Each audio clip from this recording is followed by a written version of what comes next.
Hello everyone and welcome back to UGC NET mentor guys. आज की इस video lecture में डिस्कस करेंगे हम most important current affairs for UGC NET SET and other related exam. This is class number 8। इससे पहले मैं 7 class already ले चुका हूँ करंट अफेयर्स के ऊपर। मैं इन सभी क्लासेस की प्लेलिस्ट का लिंक आपको इसी वीडियो के description box and comment box में पिन कर दूंगा। सो मेक श्योर आप इन सभी क्लासेस को जरूर अटेंड करें, बिकॉज यहाँ पे हम जितने भी करंट अफेयर्स डिस्कस कर रहे हैं वो completely UGC net exam targeted है। सो चलिए स्टार्ट करते हैं और डिस्कस करते हैं। This is about me. जैसे कि आप सभी को पता होगा, अभी तक आपने इस चैनल को सब्सक्राइब नहीं किया, सो मेक श्योर आप इस चैनल को सब्सक्राइब कर लें, ताकि ना सिर्फ आपको यूजीसी नेट से रिलेटेड बल्कि assistant professor job and PhD से रिलेटेड सभी तरह के ऑथेंटिक अपडेट मिलते रहें।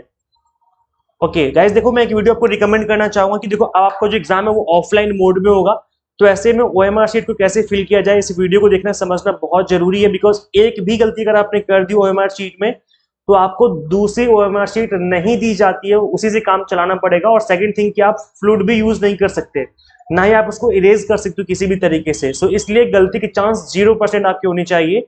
इस वजह से इस वीडियो को देखे बिना एग्जाम में मत जाना। मेक श्योर आप इस वीडियो को जरूर देखें, ताकि आपसे किसी भी तरह की कोई मिस्टेक ना हो एग्जाम में। इसी वीडियो का लिंक मैं आपको इसी वीडियो के description box and comment box में दे दूंगा। इसी के साथ ओएमआर शीट को भी आपको एक बार प्रिंट आउट निकाल के प्रैक्टिस कर लेना चाहिए एग्जाम में जाने से पहले। तो ये जो ओएमआर शीट है ये कंप्लीटली मैंने यूजीसी नेट की ओएमआर शीट आपको प्रोवाइड करवाई है, कंप्लीटली ऑफिशियल ओएमआर शीट है 2014 वाले एग्जाम की। तो ये ओएमआर शीट जो इसकी पीडीएफ है, इस पीडीएफ को आप डाउनलोड कर सकते हो। उसके अलावा प्रीवियस ईयर की पेपर डाउनलोड कर सकते हो, एंशिएंट यूनिवर्सिटीज की पीडीएफ डाउनलोड कर सकते हो फ्री में। इसके अलावा मोस्ट रिपीटेड टॉपिक जो कि एग्जाम में बार बार आते हैं यूजीसी नेट पेपर 1 की, इसकी पीडीएफ आप डाउनलोड कर सकते हो। ये जितनी भी पीडीएफ आप कहाँ से डाउनलोड कर पाएंगे? फ्री में ये डाउनलोड कर पाएंगे आप एग्जाम मेंटोर ऐप से। इसको आप सिंपली गूगल प्ले स्टोर से इंस्टॉल कर सकते हो। अगर आप आईएएस यूजर हैं तो उसका लिंक भी आपको इसी वीडियो के description box and comment box में मिल जाएगा। इसी ऐप के होम पेज पे आपको फ्री स्टडी मटेरियल वाले सेक्शन पे क्लिक करना है, वहीं पे आपको सभी सारी पीडीएफ देखने को मिल जाएगी। चलिए स्टार्ट करते हैं और डिस्कस करते हैं। सो फर्स्ट क्वेश्चन आपकी स्क्रीन पे, Kaziranga elevated road project is being constructed in which state और UT, that is union territory. Kaziranga elevated road परियोजना का निर्माण किस राज्य केंद्र शासित प्रदेश में किया जा रहा है? देखो गाइस, इस तरह का क्वेश्चन अगर एग्जाम में बनता है तो इसका आंसर बहुत ही आप इजीली दे पाएंगे। अगर आपको इस क्वेश्चन का आंसर नहीं पता है तो भी आप इस क्वेश्चन का आंसर बिल्कुल सही सही दे सकते हो। और इसी को मैं आपको समझाता हूं कि तुक्का लगाना भी आपको आना चाहिए। पढ़ो, मेहनत करो, अच्छी बात है, लेकिन अगर तुक्का लगाने से 2-4 क्वेश्चन सही बन जाते तो क्या ही कहने, है ना। तो इन चीजों को भी सीखिए कि किस तरीके से इस क्वेश्चन का आंसर मैं सही कर सकता हूँ। देखिए यहाँ पे क्वेश्चन क्या पूछा जा रहा है, काजीरंगा एलिवेटेड रोड के बारे में पूछा जा रहा है। तो अगर आपको थोड़ा सा भी आइडिया है कि काजीरंगा नेशनल पार्क कौन से स्टेट में है, तो इसका मतलब है कि उसका आंसर भी यही होगा, बिकॉज काजीरंगा एलिवेटेड रोड भी कहीं ना कहीं वहीं पे बन रहा होगा। 90% चांस है कि वहीं बन रहा होगा, है ना।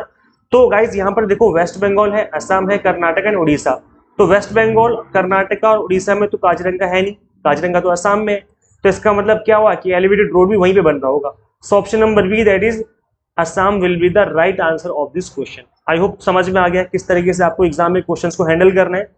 एग्जाम में ना सिर्फ आपको क्वेश्चन का आंसर करना है, बल्कि आपको अपने दिमाग को भी खोल के रखना है। हो सकता है कि 2-4 क्वेश्चन आपके इंस्टेंट कॉमन सेंस से सॉल्व हो जाए। सो आपको अपने 5 के 5 सेंसेस, 6 सेंसेस, 7 जितने भी आपके पास सेंसेस सारे के सारे आपको ओपन रखने हैं। करेक्ट आंसर हो जाएगा option number B, Assam. Kaziranga elevated road project includes the construction of approximately 34 kilometre of elevated road at sites identified by the wildlife institute of India where animal crossing occur. तो animal जब cross करते हैं तो उनकी जान चली जाती है। इस वजह से इस तरह के हाईवेज को एलिवेटेड रोड में कन्वर्ट किया जा रहा है, ताकि प्रॉब्लम ना हो और नीचे से जो है क्रॉस कर जाएं जितने भी एनिमल वहां पे रहते हैं। इससे प्रॉब्लम जो है सॉल्व हो जाएगी। हो सकता है कि आज की इस वीडियो में मेरे वीडियो बनाने में पीछे से आपको नॉइस आ रही हो, बिकॉज एक जगह पड़ोस में जो है पार्टी चल रही है, डीजे वीजे बज रहा है, तो सॉरी फॉर दैट। आप लोग कमेंट करके बता सकते हैं कि नॉइस आ रही है नहीं आ रही है। ओके सो गाइस देखिए, आगे बढ़ लेते हैं। Additionally it involves widening the intervening at grade road to 4 lane highway. तो यहाँ पे कंप्लीट तरीके से हाईवे बनाने की बात चल रही है, ताकि जानवर जो है वो क्रॉस कर सकें और जो रोड बनेगा उसके नीचे से वो क्रॉस कर जाए, ताकि किसी का नुकसान ना हो। Next question, Kishtwar high altitude national park is situated in which state और UT. Kishtwar high altitude national park किस राज्य में स्थित है? तो गाइस देखिए, अब ना इस क्वेश्चन का भी आंसर कहीं ना कहीं इस क्वेश्चन में छिपा हुआ है, तो थोड़ा सा आपको दिमाग लगाना है बस। देखो, किश्तवाड़ जो है कहीं ना कहीं इस तरह के जो वर्ड होते हैं वो कश्मीर साइड यूज किए जाते हैं। जैसे एग्जाम्पल के लिए पेशावर हो गया, खैर वो तो पाकिस्तान में है। इसके अलावा कुपवारा करके है, वहां पे एक जगह का नाम कुपवारा, एक पुलवामा करके जगह है। तो किश्तवाड़ जो है कहने की मैच कर रहा है। तो आपको कहीं ना कि वर्ड से पता चल जाएगा, क्योंकि देखो हर स्टेट में अपनी अपनी लैंग्वेज होती है। जैसे साउथ इंडिया की किसी वर्ड का मैं आपको बोलूं, जैसे अन्ना बोलूं, तो आप क्या बोलोगे? अन्ना कहीं ना कहीं जो वर्ड है वो साउथ इंडिया से बिलोंग कर रहे हैं। तो मेरे कहने का मतलब है कुछ जो वर्डिंग होती है, जो वर्ड्स जो शब्द होते हैं, वो कहीं ना कहीं उस पर्टिकुलर स्टेट के बारे में, उस स्टेट से रिलेटेड कहीं ना कहीं आपको समझ में आ जाएगी। कहीं ना कहीं हो सकता है कि जो वर्ड है इस स्टेट से रिलेटेड हो, और अगर कहीं ऐसा समझ में आ गया तो समझ लो कि आप आंसर सही कर रहे हो। तो इसका जो क्वेश्चन है उसका राइट आंसर हो जाएगा Jammu and Kashmir. Option number A will be the right answer.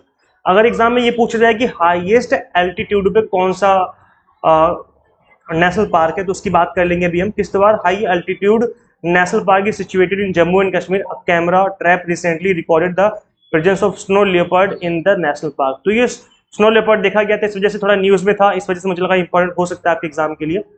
This sanctuary has an altitude range 1700 से 4800 metre, providing a natural habitat to various species of mammals and of birds. तो यहाँ पर हर तरह के जानवर और जो पशु पक्षी हैं वो यहाँ पर देखे जाते हैं। देखो हाईएस्ट एल्टीट्यूड की अगर बात की जाए कि ये नेशनल पार्क कहाँ पे है, हाईएस्ट एल्टीट्यूड इंडिया में, सो ये हेमिस नेशनल पार्क है, high elevation national park in Hemis in Leh district of Ladakh.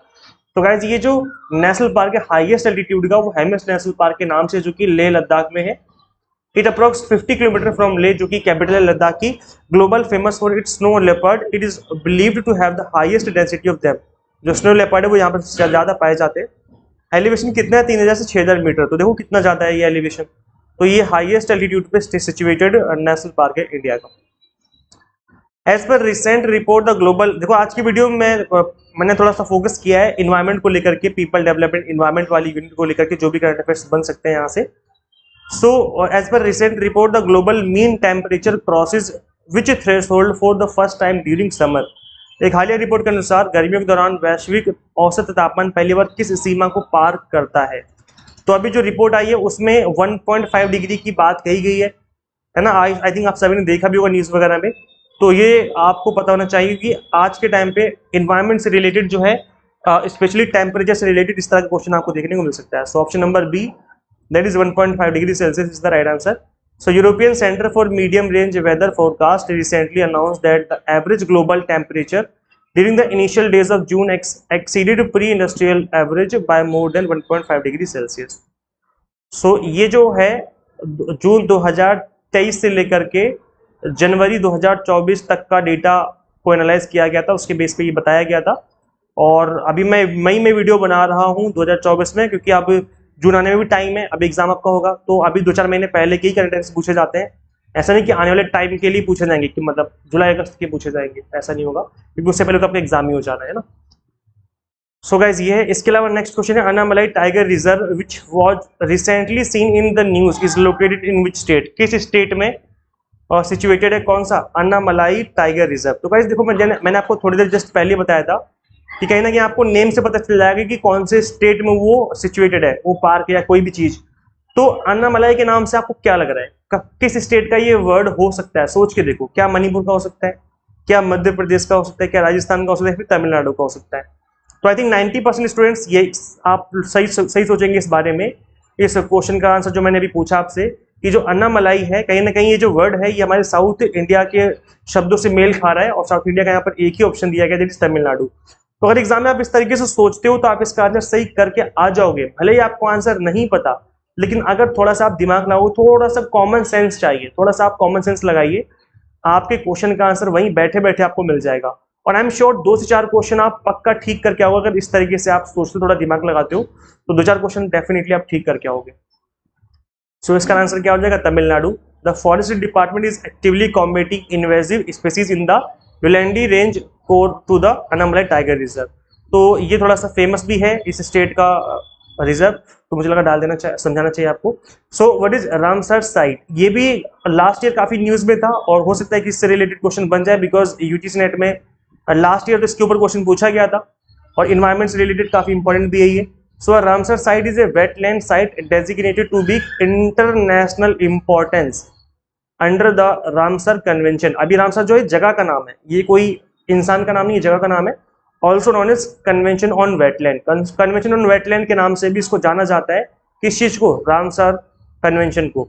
Sir, and it is an international environmental treaty signed on 2 February 1971 in Ramsar, Iran. ये ईरान की में एक रामसर जगह है जिसमें 1971 में इस ट्रीटी को साइन किया गया था under the auspicious of UNESCO.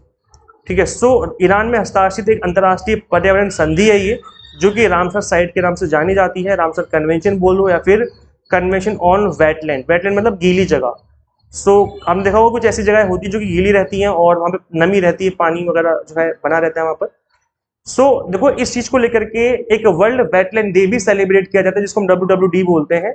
सो ये एग्जाम के लिए काफी इंपॉर्टेंट हो जाता है बिकॉज इसको अभी 2024 में सेलिब्रेट भी किया गया था। अभी 2024 में कौन से मंथ में सेलिब्रेट किया गया था इसकी बात भी मैं आज की इस वीडियो में आपको बताऊंगा। आप लोग कमेंट करके बताते नहीं हो कि किस तरह आपको लेक्चर कैसे लगते हैं। आप प्लीज कमेंट करके बताया करो बिकॉज अगर आपके 2-4 वर्ड जब आप लिख देते हो तो कहने की उससे मोटिवेशन मिलती है आपके लिए लेक्चर्स क्रिएट करने में, अच्छे से अच्छा कंटेंट क्रिएट करने में। सो अपना फीडबैक दिया करो, कमेंट करके बताया करो कि आपको लेक्चर्स कैसे लगते हैं। प्लस लेक्चर्स को शेयर किया करो, जिस भी ग्रुप में आप ऐड हो वहाँ पे शेयर कर दो ताकि रीच बढ़े वीडियोस की, स्टूडेंट्स को भी फायदा हो, हमें भी फायदा हो और हम आपके लिए अच्छे से अच्छा कंटेंट क्रिएट करते रहें। सो वीडियोस को शेयर भी किया करिए आप लोग। सो देखो, India is a party to the convention since 1988। 1982 से इंडिया जो है इस कन्वेंशन की एक पार्टी रही है, जबकि 1971 में इसको बना दिया गया था इस कन्वेंशन को, इस संधि को, जबकि इंडिया ने 1982 में ज्वाइन किया था। On the eve of WWD 2024 India has increased it's tally of Ramsar site, जो कि अब बढ़कर 80 हो चुकी हैं। इस साल इंडिया ने 5 और बढ़ा दी थी, जिसकी वजह से अब जो है इंडिया में अगर पूछा जाए कि इंडिया में टोटल रामसर साइट कितनी अवेलेबल है एट प्रेजेंट 2024 के अकॉर्डिंग, तो at present 80 Ramsar site available है इंडिया में। और ये आपको पता होना बहुत जरूरी है। अब हम बात करेंगे कि वर्ल्ड वेटलैंड डे किस डे को सेलिब्रेट किया जाता है और इस साल की थीम क्या रही है। So world wetland day is observe on 2 February every year. ये आपको याद रखना है कि 2 फरवरी को हर साल मनाया जाता है इसको। और इस बार की जो थीम थी 2024 की, that was wetland and human well being. ये थीम थी, इस थीम को अच्छे से याद कर लीजिए। सो विच underscores the critical role wetland play in enhancing our lives. It highlights how wetland contribute to flood protection, clean water, biodiversity and recreational opportunities. देखो, हर तरीके से वेटलैंड हमारी हेल्प करता है, चाहे वो फ्लड कंट्रोल हो, बिकॉज जब वेटलैंड रहती है तो क्या होता है, वहाँ पर छोटे मोटे पौधे उग जाते हैं, पेड़ उग जाते हैं, जिसकी वजह से पानी उनसे इजिली पास नहीं हो पाता है और हम चीज़ बच पाते हैं। मिट्टी नहीं कटती, वहाँ से पानी, क्लीन वाटर मिलता है क्योंकि पानी रिसता रहता है जमीन के अंदर और वो जो है पानी कहीं ना कहीं फिल्टर भी हो जाता है। बायोडाइवर्सिटी वहाँ पर क्रिएट होती है, छोटे मोटे पशु पक्षी वहाँ पर जो है रुकते हैं, रहते हैं। रिक्रिएशनल अपॉर्चुनिटीज हो जाती हैं, all of which are essential for human health and prosperity. तो ये जो सभी चीजें ये हमारी ह्यूमन हेल्थ के लिए अच्छी हैं और कहीं ना कहीं इससे हम सबको लाभ होता है। गाइस देखो, यूजीसी नेट एग्जाम में काफी टाइम अभी बचा नहीं है क्योंकि आपको पता है कि 18 जून के आसपास तो अपना एग्जाम ही हो जाना है। सो ऐसे में हमने स्पेशल 30 डेज का क्रैश कोर्स स्टार्ट किया, आप चाहे तो उसको ज्वाइन कर सकते हो। हमने इस कंप्लीट 30 डेज के क्रैश कोर्स को उस तरीके से डिजाइन किया है कि ऑल 10 यूनिट्स का जो कंटेंट है आप उसको 30 डेज में कवर कर लेंगे। इनफैक्ट आपको रिवीजन करने का टाइम भी मिल जाएगा और आप डेली बेसिस पे 3 से 4 घंटे देते हो तो कंप्लीट कंटेंट आप इजीली कवर कर लेंगे। सबसे अच्छी बात है, कंप्लीट कंटेंट बाइलिंगुअल है, इंग्लिश मीडियम, हिंदी मीडियम में। साथ ही 100 मॉक टेस्ट मिलेंगे प्रैक्टिस करने के लिए, PDF नोट्स होंगे जिनको डाउनलोड करके आप मल्टीपल टाइम रिवीजन कर सकते हो। इस 1 मंथ के कोर्स के अलावा 3 मंथ, 6 मंथ एंड 12 मंथ के कोर्सेज भी अवेलेबल हैं जो कि दिसंबर 2024 के एग्जाम के लिए, तो आप उनको भी ज्वाइन कर सकते हो, अभी से पढ़ना स्टार्ट कर सकते हो। और गाइज इसके अलावा पेपर 1 के अलावा commerce, management and political science के कोर्सेज भी अवेलेबल है, प्लस सभी के कॉम्बो कोर्स भी हमने आपको अवेलेबल करवा दिए हैं। सो किस तरीके से आप ज्वाइन कर सकते हो, आपको सिंपली क्या करना है, एग्जाम मेंटर ऐप इंस्टॉल करिए फ्रॉम गूगल प्ले स्टोर। अगर आप iOS यूजर है तो उसका लिंक भी आपको इसी वीडियो के description box and comment box में देखने को मिल जाएगा। मैंने एक टॉपिक को बहुत ही इजी, बहुत ही बेसिक लैंग्वेज में एक्सप्लेन किया है ताकि आप हर टॉपिक को अच्छे से समझ पाएं और आप एग्जाम में अच्छे से स्कोर कर पाए। सो इस ऐप को इंस्टॉल करिए, अपने एग्जाम टारगेटेड प्रिपरेशन स्टार्ट कर लीजिए। सो इस वीडियो में इतना ही। Thank you so much for watching this video. Share this video with all NET aspirants and guys subscribe for UGC update and assistant professor job updates. Guys मिलते हैं फिर next video में। Till then keep watching UGC NET mentor. Thank you so much.